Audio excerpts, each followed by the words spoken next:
Hi, welcome back. I'm Pacific Carrier Guy, and we're continuing our Let's Play tutorial of Warplan Pacific. We're just getting ready to click off our January 4th turn and move on. But before I do, I want you to see this guy's name right here, WW2 Board Gamer 010. He's on YouTube. He's got some great tutorials, and one of the tutorials he does is he talks about reinforcements and upgrades and how units are reinforced and upgraded. And we're going to talk a little bit about that right now. Now, the United States last turn spent 456 points to upgrade and reinforce its units. Now, how it works, as far as I can understand it, is next turn when we click over, it's going to take this 371 production and it's going to add it to this 217. So what is that? 588. And it's going to look, well, which is lower, 588 or 458?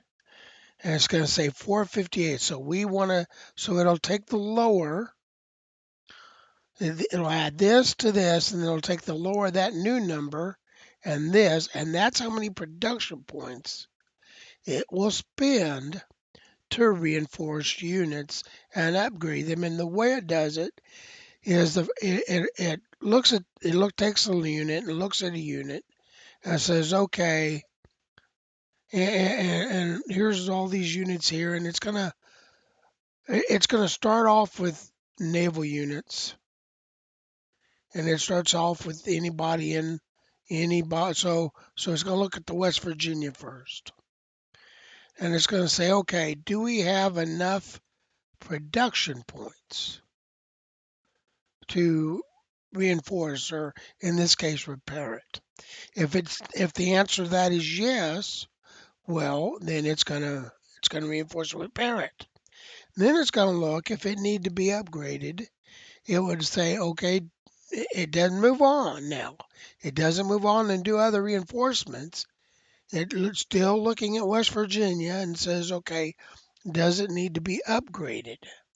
And if the and if the answer is yes, it's going to say, well, then do we have enough production points to upgrade it?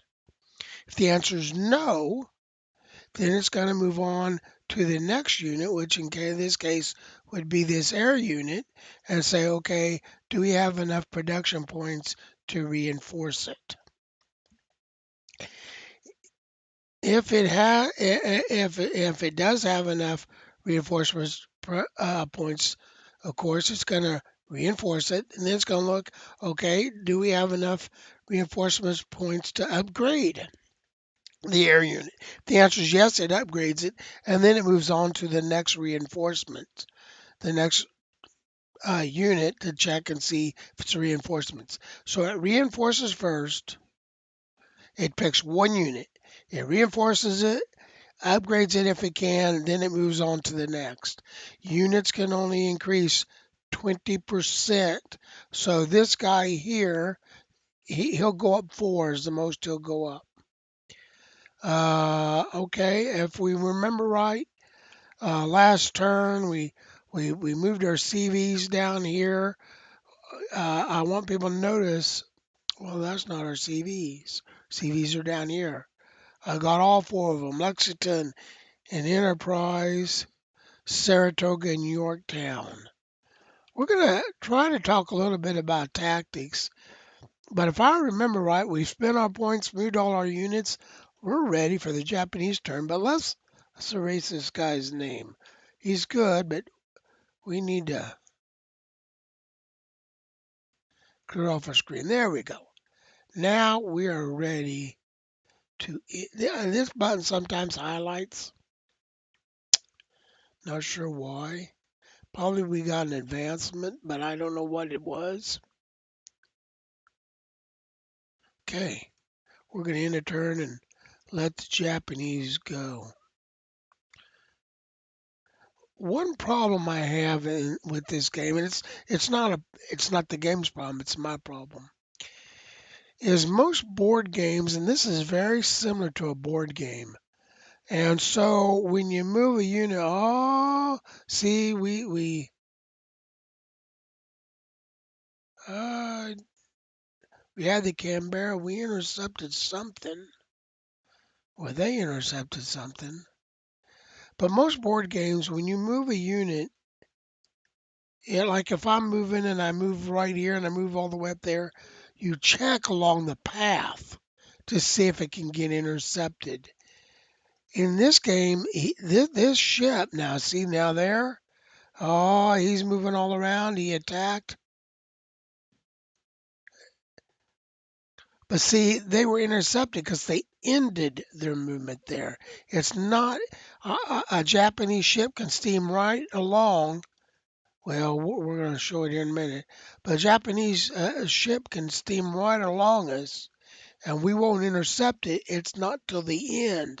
And I keep on messing that up because I keep on expecting my units to be intercepted or my units to intercept, and they don't. It's just where they end. And the Japanese are, see now, there we go. He fills that in. They have a firm, firm hand on the Burma Road now. Not good for the Chinese. 5 production points might not sound like a lot, but it can be. Now, what Japan AI should do, should land, well, should land a unit right here, land a unit right here, attack this, he takes this, and all of this surrenders. Perhaps one day I'm working on doing a Japanese AAR for the Matrix Forum. Uh, Japan is it's an interesting. It's interesting. They have a lot. They have great superiority. The thing about Japan is they start the game with superiority, but the moment they lose it, they never ever get it back. And for anybody who's continued this far watching me, I'll give you a great uh, strategy tip. And I get this from a book called Shattered Sword about the Battle of Midway. There's a lot of myths that have grown up over the years, and a lot of what people think happened at the Battle of Midway never really happened. It's myths that's grown up over the years. And this book diffuses some of those myths. But in the book, they make a great point, and they make it about Japan, but honestly, it's good enough just for the Allies as well. And the point they make is that there are two types of objectives, two types of targets. There are your targets that they are worth you sending all of your CVs. They're that important. They're so important you should send all of your CVs, all of your aircraft carriers. And then there are those targets that they're not worth you sending any of your aircraft carriers. And there's nothing in between.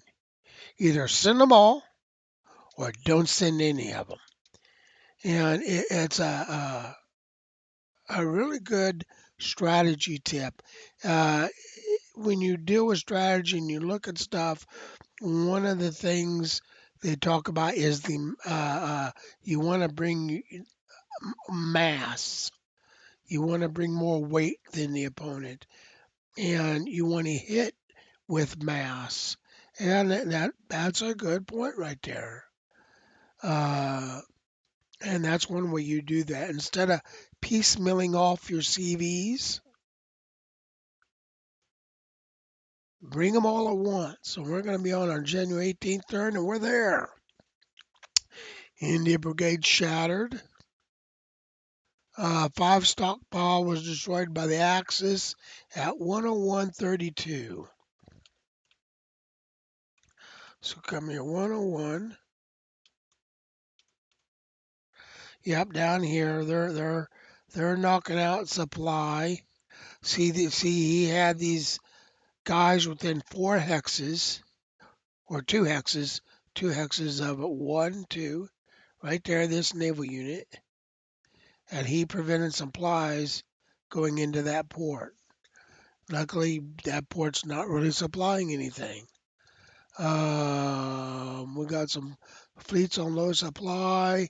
He's attacking my convoys, and thank goodness this time he didn't do nothing.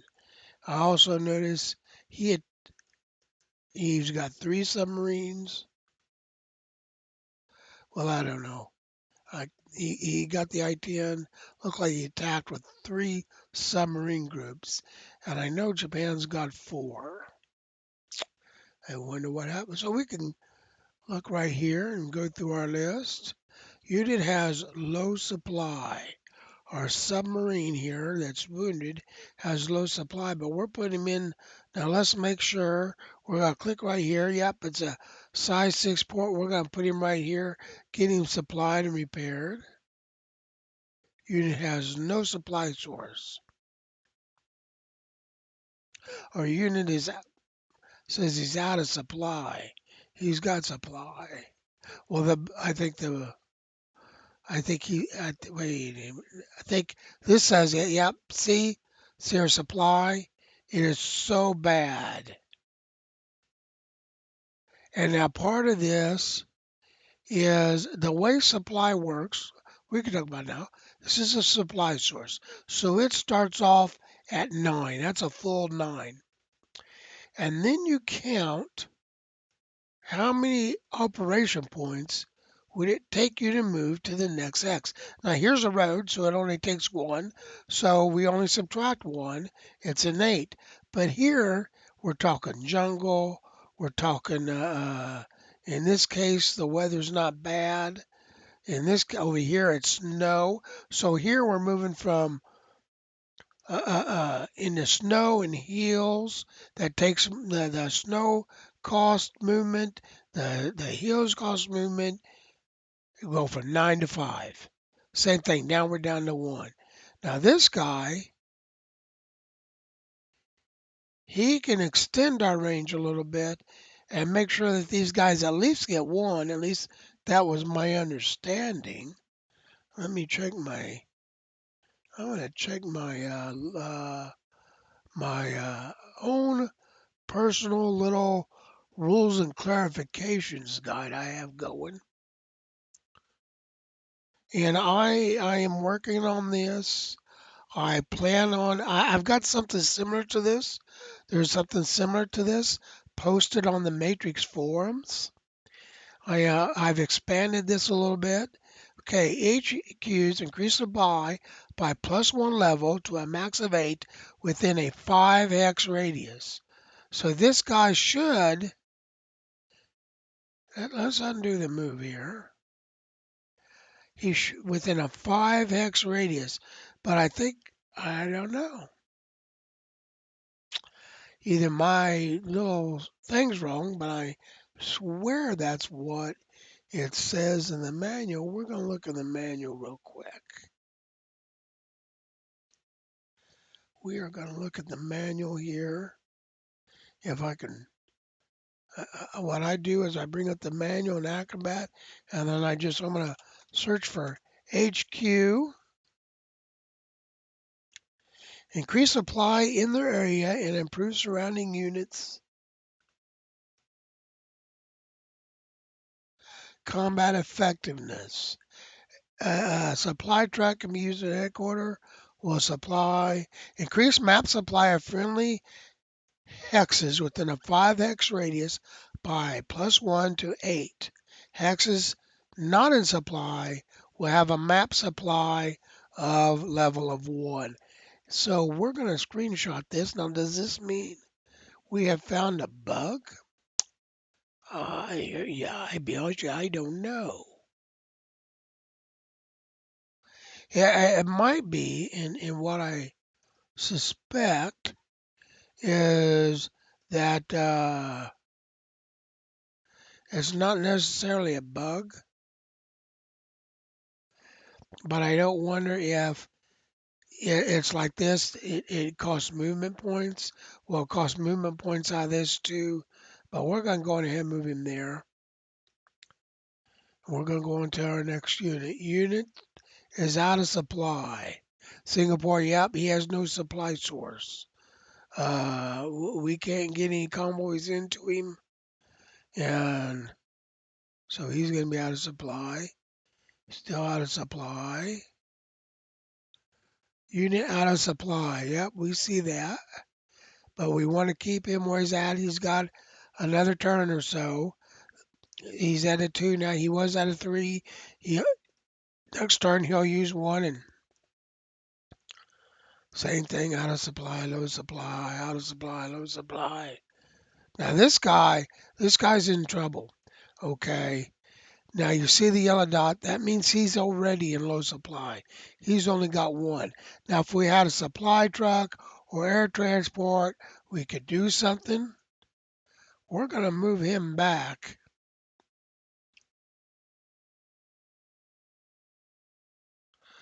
See, he just can't move very far because of the jungle. Because when they are in low supply, okay, when a unit is in low supply, let's bring up my list here. With 1 supply, they're at minus 10% effectiveness. Out of supply, minus 10% effectiveness, and they lose 20% of their strength. And he could only move so far because he only had 1 operation. He had only had half. You see this guy's in supply. He's got 5 operation points. These guys are out of supply. Their operation points are halved. So they only get half. Okay, let's go here. Well, we're not done with the list. We gotta complete our list. Yeah, we just moved him. Port supply introduction. We already saw that. And partisan unit. Nothing we can do. Partisans. There's a random chance they pop up.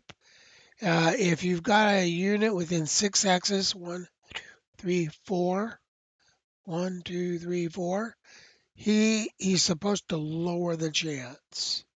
But I think this is a big city. We've got some partisans here. Certain countries, like in the European theater, the Soviet Union, they can actually pop up entire units. It is a mess. All right, now let's see what we can do here. I want to look at India's. I don't expect them to have a lot. Nope, they've only got a stockpile of 4, which means these guys I cannot get them out of garrison unit. That's fine. They still defend just as good. It just makes it harder to move them. But you notice we're getting it done. There we go. Now, see, all these units are in command of this guy. So this George Gifford, he is combat 6, his mobility 6, and his tenacity 5, which we went over them in a previous video. Uh, they're going to get added. He's going to add that to their defense. So I think we've got just about as good a setup here as we can get. Now, one thing you want to look for, and one thing that worries me, is this guy can move up right here, go in this jungle. It'll take him a bit to do it. And and him, all 3 of these will get to gang up on this guy, but he's got good strength. He's got as good as his strength as he can get. He's anti-tank, which is defensive, and he's got 40% experience. He's got good effectiveness. He's probably going to do about as good as we can expect. Let me look. Any other units? No other units to move. For India, I saved China to last. There's just so much.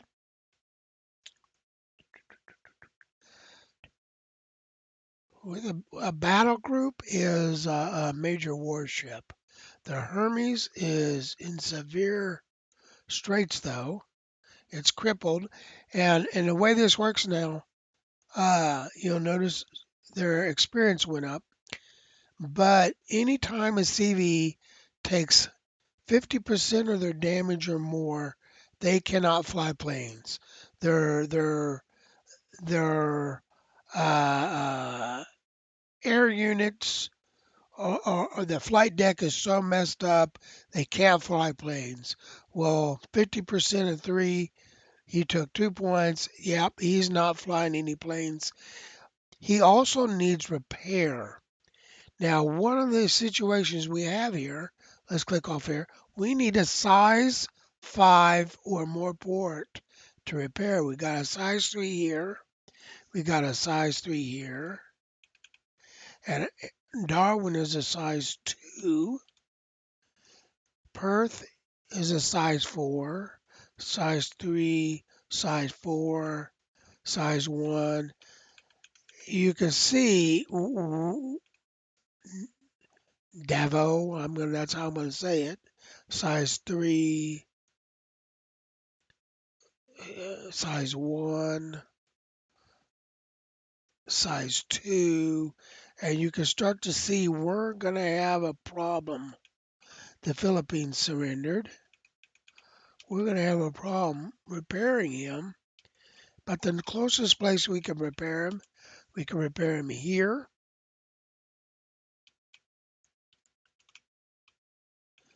because that's a size 6. Rangoon's only a size 4. Oh, we got to get him all the way over here to Sydney. Now, and I got a couple of them that needs repaired. The Hermes, the Prince of Wales, this destroyer flotilla.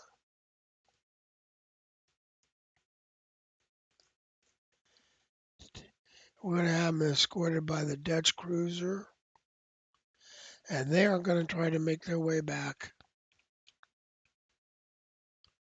to Colombo. Now, these guys, Revenge, Repulse, 2 cruisers, up. Sometimes I wanted to use my WASD keys. With these units, we're going to put them over here just get them over here into a port that'll, and get them on this side of the Pacific. Now, I could leave them up here, but honestly, if the Japanese bring their CVs into here, I have a little name I call these guys. These UK units, I call them speed bumps, because that's all they are. The UK the Hermes is not gonna stand up to the Japanese CVs and battleships out on the open ocean. They're not gonna be able to attack them. So they're basically a speed bump. So I feel they're always best get them over here, get them with the rest of the allies, so maybe we can do something. Now this air unit here, we're gonna airstrike this. We took some damage, but we didn't do anything. We can check that by going right here to our combat log. Yep, we took some damage and didn't do anything, but we got another airstrike. We might as well do it, because once they take Batavia, this guy's gone, and we still didn't do anything. That's not a shock. Now that submarine attacked. It attacked here, but it's gone. And we'll see, we got 1, 2, 3, 4, 5, 6, 7, 8, 9 units. And oh,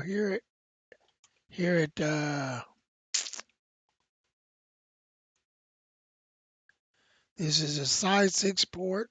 So if I put these guys in here, there'd be 9 plus a submarine, that'd be 10 units. But only 6 of them could get reinforced, resupplied.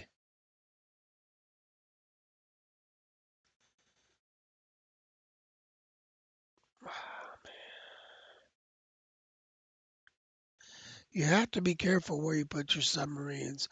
I'll go over that sometimes, but submarines are one of the most complicated things about when can they be attacked, what can attack them.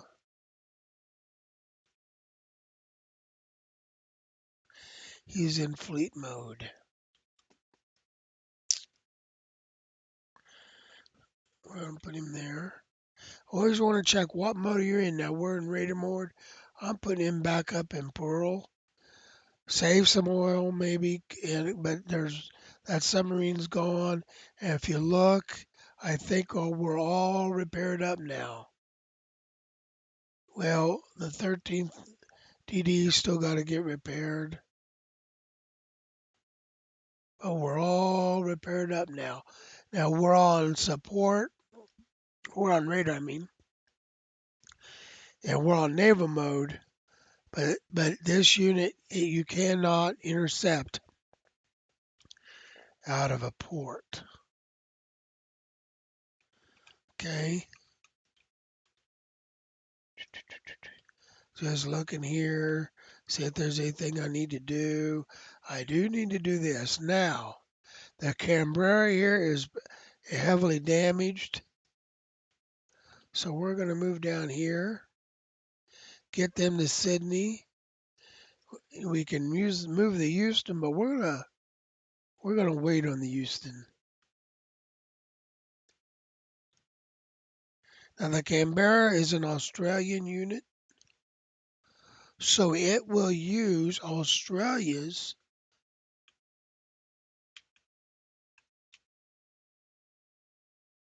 supply of production points. Now, we should be in range to airstrike these guys. We are.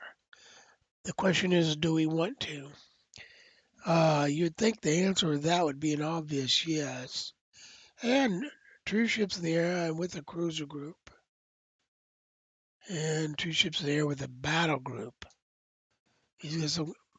But number one, it uses oil. So if I do this airstrike, it's going to use 3 oil. It's going to subtract this guy's efficiency, and he's down to 68. It's going to subtract from his effectiveness. I do not want to airstrike with him. Same thing here. I do not want to airstrike with him. Plus, he's got a fighter here. 1, 2, 3, 4, 5, 6. His fighter, as long as it has 50% effectiveness and 50% strength, that might not be right. I can't remember. It's a fighter. Go down to my list here. Fighters. Here, an air supporting unit automatically intercepts and escorts within its range if in support mode, if they have 50% strength or more.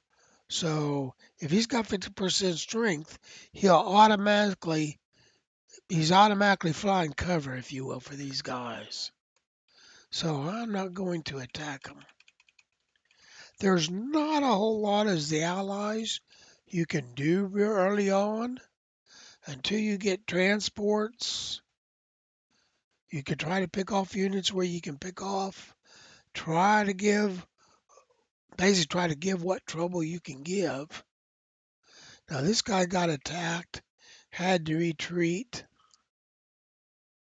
We're going to retreat him. I'm wanting to stay in the hills so we can have defenses. some point I may have to retreat him if these guys pour on down.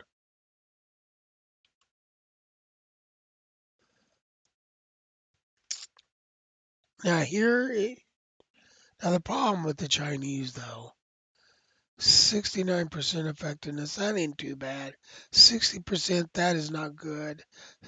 And the strength numbers are not the greatest. But if I hit control, highlight all these guys, I, I'm still just looking at 1 to 1. And part of that is, well, this guy's in heels and he's in snow. So he's got a good defensive position there. We got to get him up here. So, okay, we're going to move him here and put this guy right here because I don't want somebody moving in here and then all three bunching up on that guy. Look at my supply here.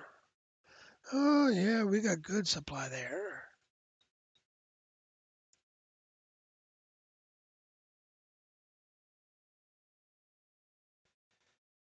We'll move him out to move him up.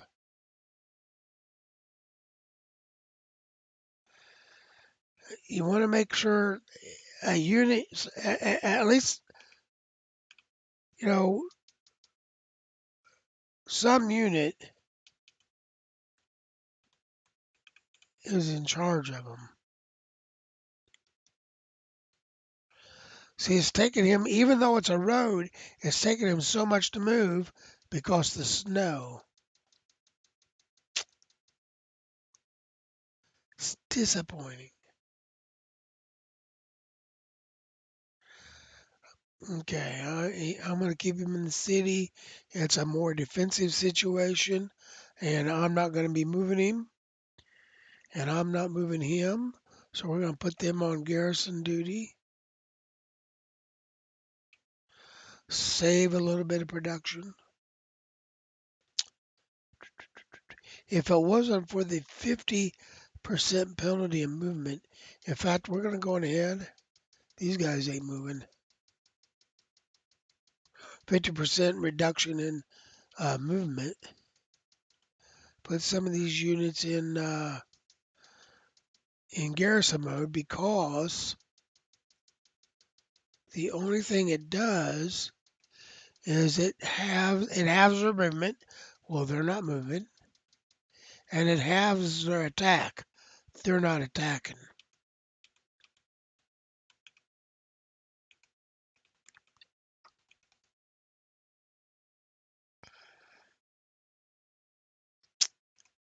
And could you believe we're about done? Except for production. We still got to do production. But the Allies' early turns, you don't have a lot. You don't have a lot to do. Now we got this guy here. How's he doing? He's up to half. We got him on naval and support. We're going to bring him down to lay because he could cover up in here, and he's got a range of a 10. So actually, there's there's a hotkey, and I don't remember what the hotkey is. Let's see, I think it's R. Cycles friendly air ranges. So let's click R. And now, okay, it turns on all my air ranges. So this guy right here is at the inner. So here's all the range. If there's a naval movement, he has a chance to try to interdict it. And you can see I got pretty good coverage in here.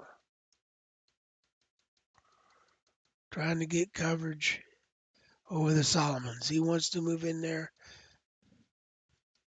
and that's the R button. And you can kind of see now that just does friendly units. And there I showed some movement. We can click that on and off. We can see I did try to, looks like I did try to interdict in there.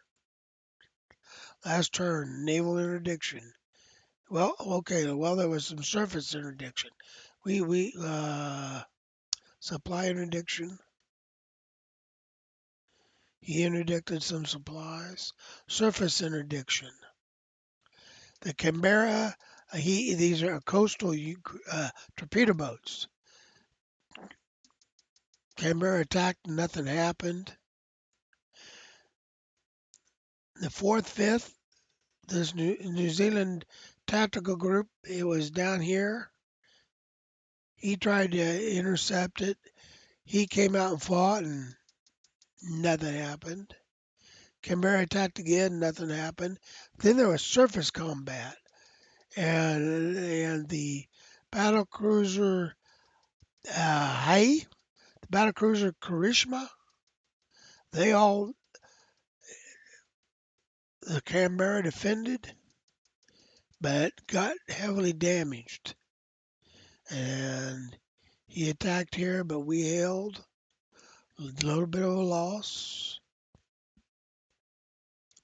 Shattered, we had to retreat. We cost him heavily, 3. Now, the way this is not necessarily strength points. What happens is a unit, it took 3 damage points, let's say, and a unit makes a casualty check, and it can turn those not into strength point losses, but effectiveness losses, which can really kill a unit. Now, here's another one. They attacked, the 12th Army attacked us, but we were entrenched in hills in a city, and we heavily cost them. That's what I like to see. I like to see those make them pay. And there we go. Still with our production. I like to start with the miners. Now this is New Zealand to see where they're at. He's got 30 production, only 13 stockpile. So we spent most of it on upgrades. We're getting 3 oil. We've got 9. We're looking good. India spent 52 points on upkeep. Getting 11 oil. We used 3. We're looking good. Got a good stockpile going. Like to see that. Communist China. So already got a stockpile of 51. We're going to build some supply trucks. We get 10 of them, 30 points. We're going to purchase them. And I don't necessarily agree with this, but Communist China and China share their supply truck. They share this support pool. And what supply trucks are, it kind of just exactly what it says it is. What we can do is, like, let's say this unit right here,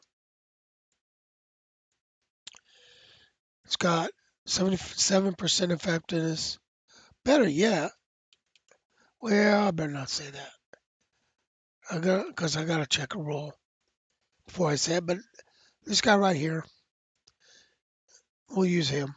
85% effectiveness, 15 strength. I can give him a supply truck. If he had a supply one, let's say, I could give him a supply truck. And for every 10 strength points, it would take a number of supply trucks. So he's got 1.5. He's got 15. That's basically 1.5. The game does not do well with decimals. I think it would only cost 1. But he would get plus 4% effectiveness. And his supply would be boosted up. That can put you over 100% effectiveness. In fact, that's one of the tactics you use. You give a bunch of units a bunch of extra supplies and prepare them for an offensive. So supply trucks are used on land units and air units. It can really, if I had we looked at New Zealand unit a minute ago. If I had a supply truck, I'd be using it on that. Australia, 30 production, spend every bit of it on upkeep. It's got a bunch of units. It's oil, and we're getting low. China, spending everything on upkeep. China always ends up with a load of oil. Their units do not. The only thing they have that uses oil is the Flying Tigers, just the way it is. Soviet Union, I'm not even sure what to tell you to do with the Soviet Union. They're only kind of come in way late. United States, I used most everything for upkeep. We used a lot of oil. We are using more oil right now than we're bringing in, and that's just not. I shouldn't say use. That's just not using. That's also we're transporting out. Okay, we've got 63 communication intelligence points. Nobody else really even earns that much. You can see right here's how much they have for communication intelligence. United States has already got 63. Great Britain 62. United States, I'm going to keep them right where they're at. I want to buy something, but I want their units upgraded. We also have some units deployed, but right now he's got 63. There's a couple things I can do. I can create a communications intelligence unit, or I can try to break Japan's intelligence codes, which breaking their codes, I don't really honestly think there's a good chance of it because every time I try to, I've done it like 4 or 5 times. I've hit this button 4 or 5 times, and out of those 4 or 5 times, I think I've managed to lower their encryption once. But if I'm understanding right, and I might not be wrong right on this, but when you break their codes, it gives you better reconnaissance for where they're at. And I'm wondering, what do I want to do? I really don't need. I don't think I need any more reconnaissance down here.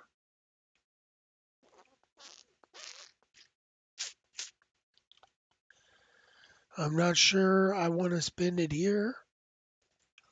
China's got all the reconnaissance it needs. I'm going to save it. I'm not going to do anything. Now, I do have some units to deploy, it looks like. It's highlighted at least. Yes, I have the battleship Mississippi. So I'm going to go up here. I'm going to deploy it to San Diego right here. And it comes in ready to move. And we're going to take it right out to Pearl Harbor.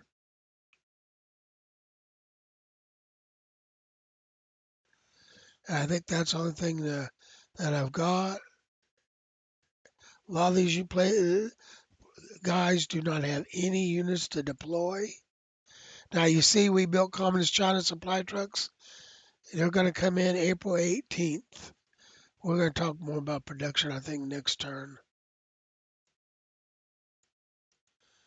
These guys have basically what they have is they're called reserve units. When Soviet Union goes to war, they come in. We get another bombing group February 9th, 77th Division, March 2nd. Problem is we don't get that transport. That's how we got to move units, and we don't get it till late. And we got another battleship coming, and that's it. And that's it. That's all there is. Next turn. All right, well, you know what? It's 45 minutes. We'll save the game. and I'll see you the next time around.